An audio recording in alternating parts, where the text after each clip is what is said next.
रात का सन्नाटा चारों ओर फैला हुआ था।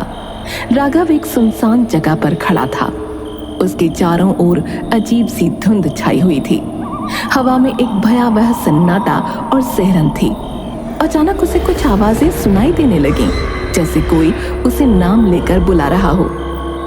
राघव, राघव, राघव, राघव, राघव। राघव ने चारों ओर देखा पर कोई नजर नहीं आया। वो आगे बढ़ा तो देखा कि चारों ओर तांत्रिक विद्या के सामान बिखरे पड़े थे। वहां एक तांत्रिक बैठा था जिसकी आंखें बंद थीं। वो मंत्र बुदबुदा रहा था। अचानक एक काली शक्ति प्रकट हुई और उसने राघव का हाथ पकड़ लिया। राघव, राघव, अब समय आ गया है, आ गया है। कौन हो तुम? मुझे छोड़ो।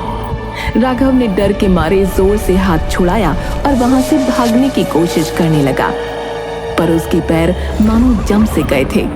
तभी उसके पिता मुकेश ने उसके कंधे पर हाथ रखा। वो झिझक गया। दूसरी तरफ से उसकी माँ किरण भी आ गई। राघव बेटा, क्या हुआ? डर मत, हम तेरे साथ हैं। हाँ बेटा, डरने की कोई बात नहीं है। ये काली शक्तियां तेरा कुछ नहीं बिगाड़ सकती। नहीं, ये काली शक्तियां तुम दोनों को मार डालेंगी। इससे पहले कि राघव कुछ समझ पाता, दोनों काली शक्तियां प्रकट हुईं और मुकेश और किरण को खींचकर अंधेरे में ले गईं। पापा, मम्मी, मम्मी। और उस चीख के साथ उसकी आंखें खुल गईं। वो अपने बिस्तर पर पसीने से तरबतर था।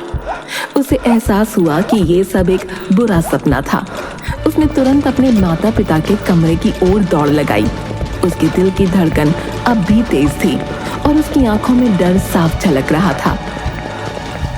पापा, मुझे फिर से वही सपना आया। जब से मैं 18 साल का हुआ हूँ, मुझे ये अजीब अजीब सपने आ रहे हैं। हमेशा काली शक्तियां होती हैं जो आप दोनों को मारने की कोशिश करती हैं।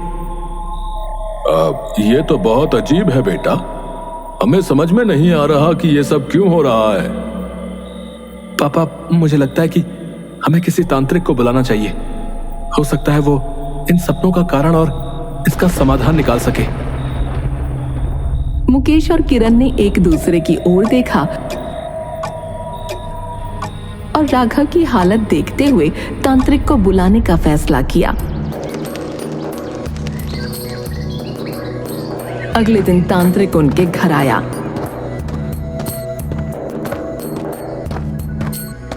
राघव ने उसे देखते ही पहचान लिया। ये वही तांत्रिक था जो उसे सपने में दिखाई देता था। राघव का चेहरा डर से पीला पड़ गया।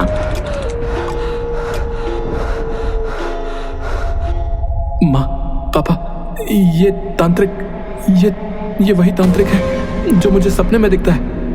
मतलब जो सपने में हो रहा है वो सब सच है।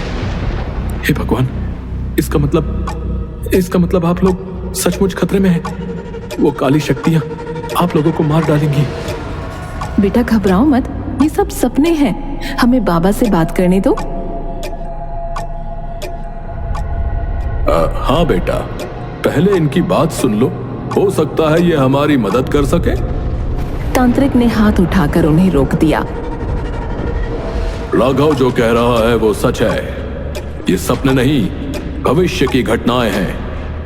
मेरी दिव्य दृष्टि कहती है कि आप लोग जरूर इस बारे में कुछ जानते हैं। हाँ, असल में हमारा एक फार्म हाउस है जिसे हमने राघव की पैदाइश पर खरीदा था, लेकिन वहां कुछ काली शक्तियां थीं और उसी चक्कर में हमें वो फार्म हाउस छोड़ना पड़ा। लगता है ये उसी का असर है। अच्छा, तो उनसे बचने के लिए एक विशेष पूजा करनी होगी। तो पूजा करिए बाबा, जल्दी करिए। तांत्रिक ने पूजा की और मंत्र पढ़ते हुए राघव के हाथ में एक काला धागा बांध दिया। तुम्हें बहुत सावधान रहना होगा। ये काली शक्तियां बहुत ताकतवर हैं और उन्हें हराना आसान नहीं होगा। उन्हें वहां जाकर ही खत्म किया जा सकता है, पर तुम बस ये धागा बांध कर रखो, तुम सुरक्षित रहोगे। राघव को लगा कि उसे उन काली शक्तियों को खत्म करने के लिए कुछ करना होगा, वरना वो उसके माता पिता के लिए खतरा बन सकती हैं। उसने अपने माता पिता से छुपकर उस फार्म हाउस पर जाने की योजना बनाई। उसने अपने दोस्त सनी को भी साथ ले लिया। सनी, मुझे तुम्हारी मदद चाहिए। हमें उस फार्म हाउस पर जाना होगा। ठीक है राघव, मैं तुम्हारे साथ चलूंगा। शानू, जो उनके मालिक का बेटा था, उसने उन्हें घर से निकलते हुए देख लिया और उनके साथ चलने का फैसला किया। राघव भैया, मैं भी आपके साथ चलूंगा। आप लोग अकेले नहीं जा सकते। ठीक है, चलो। तीनों फार्म हाउस पहुंचे। वहां पहुंचते ही अजीब सी घटनाएं शुरू हो गईं।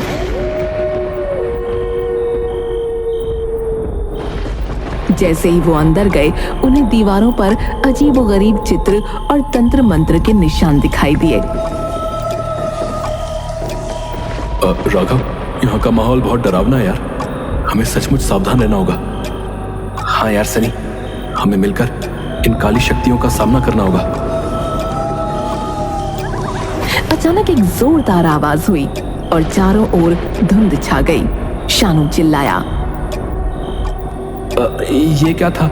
मुझे बहुत डर लग रहा है। हिम्मत रखो शानू, हमें डरना नहीं है। हम यहाँ इन काली शक्तियों को खत्म करने आए हैं। मुझे बचाओ, मुझे। अचानक उन्हें एक आवाज सुनाई दी जो राघव का नाम पुकार रही थी।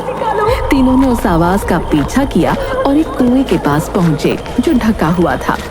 उन्होंने कुएं को खोला और देखा कि अंदर एक औरत मदद के लिए पुकार रही थी। मुझे बचाओ, मुझे यहाँ से बाहर निकालो, बाहर निकालो, बाहर निकालो। राघव, ये पक्का वही काली शक्ति होगी। हाँ सनी, कुएं को वापस ढक दो। हमें इसको मारने का तरीका सोचना होगा। वो तीनों कुएं को ढकने की कोशिश करते हैं, पर इतनी देर में वो काली शक्ति बाहर आ जाती है। तीनों भागना शुरू करते हैं। शानू एक कमरे में घुस जाता है और कमरा अपने आप बंद हो जाता है। वो बुरी तरह चिल्लाने लगता है,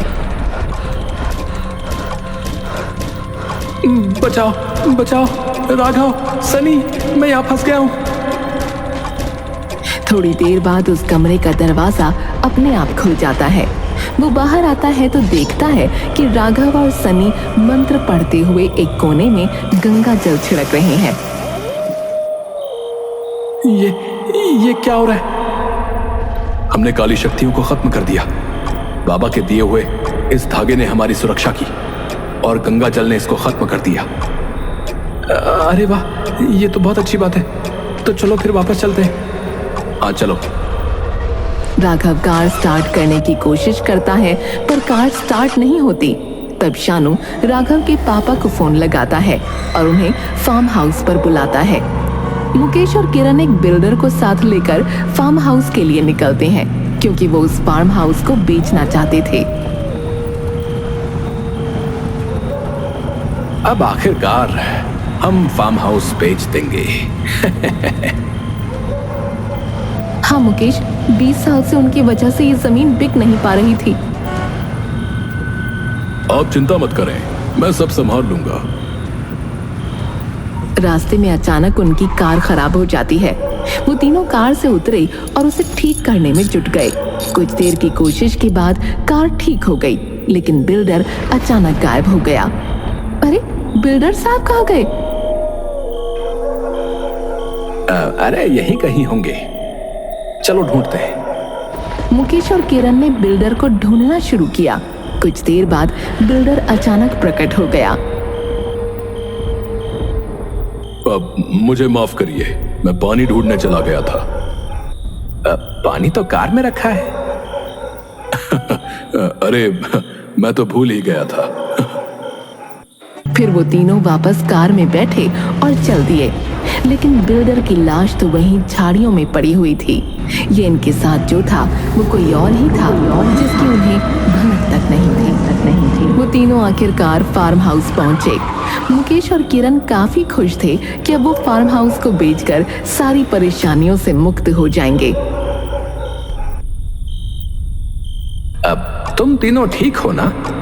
ऐसे बिना बताए यहाँ आने की क्या जरूरत थी? अरे आप लोग चिंता ना करो, बाबा ने मुझे इन काली शक्तियों को खत्म करने का तरीका बताया था। अच्छा, चलो अच्छा किया। जीना हराम किया हुआ था उन काली शक्तियों ने। मुकेश के ये कहते ही अचानक अजीब सी घटनाएं शुरू हो गईं। हवा में ठंडक और अजीब सी आवाजें गूंजने लगीं। दीवारों पर साए दिखने लगे और फर्नीचर अपने आप हिलने लगा। मुकेश, ये क्या हो रहा है? काली शक्तियां तो खत्म हो गई थी। मुझे भी समझ नहीं आ रहा, ये सब फिर से कैसे हो सकता है? अचानक बिल्डर का रूप बदलने लगा। उसकी आंखें लाल हो गईं और चेहरा काला पड़ गया। वो एक भयानक काली शक्ति में बदल गया। मुकेश और किरण डर से कांपने लगे। तुम लोग समझ नहीं पाए, मैं अभी भी यही हूं। प्रेमनाथ, तुम? हाँ, और निर्मला भी यही है, तुम्हारे इंतजार में। आज तुम दोनों का अंत होगा। मुकेश, किरण और बाकी सभी डर के मारे बाहर की तरफ भागने लगे, पर उन काली शक्तियों ने उन्हें एक जगह पर रोक दिया। मुकेश, अब हम क्या करें? हम यहाँ से कैसे निकलेंगे? शांत रहो, मुझे सोचने दो। तुम लोग यहां से नहीं जा सकते। तुम सब अब मेरे कब्जे में हो। काली शक्ति के भयावह रूप से सदमे में मुकेश और किरण को एक और झटका तब लगा जब राघव ने गुस्से में चीखते हुए कहा, तुम दोनों कहीं नहीं जा सकते। अरे राघव, ये तो क्या बोल रहा है? मुझे सारी सच्चाई पता चल गई है। बाबा ने मुझे चुपके से बताया था कि आप लोगों ने कुछ गड़बड़ की है, और बाकी सब मुझे यहां आकर पता चला कि ये काली शक्तियां कोई और नहीं बल्कि मेरे असली माता पिता हैं, जिन्हें आप दोनों ने प्रॉपर्टी के लिए मार डाला था। आप लोग मेरे असली माता पिता नहीं बल्कि चाचा चाची हो, या यूं कहूं कि चाचा चाची के नाम पर कलंक हो। राघव की बात सुनकर मुकेश और किरण का चेहरा पीला पड़ गया। वो उसे समझाने की कोशिश करने लगे। अब राघव, अब तुम्हें गलत फहमी हो रही है। हमें छोड़ दो, हमने कुछ गलत नहीं किया। हाँ राघव, तुम हमारी बात समझने की कोशिश करो। राघव ने उनकी बातों पर ध्यान नहीं दिया और बोला, मुझे पता था कि शानू आपका चमचा है, इसलिए मैं उसे लेकर आया और उसे ऐसा दिखाया कि काली शक्तियां खत्म हो गई हैं, ताकि वो आपको बताए और आप यहां भागे चले आओ। राघव के खुलासे के बाद दोनों काली शक्तियों ने अपना असली रूप प्रकट कर मुकेश और किरण को घेर लिया। तुम दोनों ने हमारे बेटे को हमसे छीन लिया और हमें मार डाला। अब हम तुम्हारा वो हश्र करेंगे कि तुम ना इस दुनिया के रहोगे ना उस दुनिया के। तुमने एक बच्चे से उसके माँ बाप और माँ बाप से उसका बच्चा छीना, इसकी सजा तुम्हें जरूर मिलेगी। मुकेश और किरण दर्द और डर में चिल्लाने लगे। काली शक्तियों ने उन्हें मारना शुरू कर दिया। जब मुकेश और किरण मरने वाले थे तब राघव ने कहा, माँ, पापा, प्लीज इन्हें छोड़ दीजिए। मैं जानता हूं इन्होंने गलत किया, पर इन्होंने मुझे पाल पोस कर बड़ा भी किया है। मुझे इनकी परवरिश का कर्ज चुकाना है। राघव की विनती सुनकर काली शक्तियां थोड़ी देर के लिए रुक गईं।